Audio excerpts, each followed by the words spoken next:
Hi viewers, ఇవి మా అమ్మాయి కోసం తెచ్చిన జ్వాలాముఖి అమ్మవారి టెంపుల్కి వెళ్ళేటప్పుడు ఈ బ్యాంగిల్స్ అక్కడ కనబడితే బాగున్నాయి కదా మా అమ్మాయికని తెచ్చాను.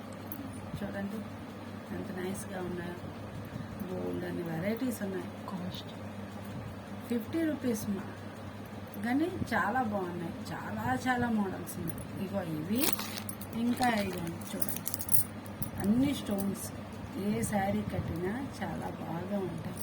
అంత స్టోన్ వర్క్తో చాలా నైస్గా ఉన్నాయి. అక్కడ ఇలా చూస్తే కళ్ళు పట్టట్లే, అన్ని గాజులు బాబోయ్. ఇంకాను ఇవ్వండి, ఇవి మల్టీ కలర్, అంటే గ్రీన్ ఉంది, రెడ్ ఉంది, ఇంకాను గోల్డ్ కలర్ కూడా కనబడుతుంది కదా. ఏ శారీస్కైనా బాగుంటాయి కదా అని మా పెద్ద అమ్మాయి తెచ్చి. ఇవి 100 రూపీస్కి 4 బ్యాంగిల్స్. ఇవి కూడాను 100 రూపీస్ 4 బ్యాంగిల్స్. బాగున్నాయి కదా.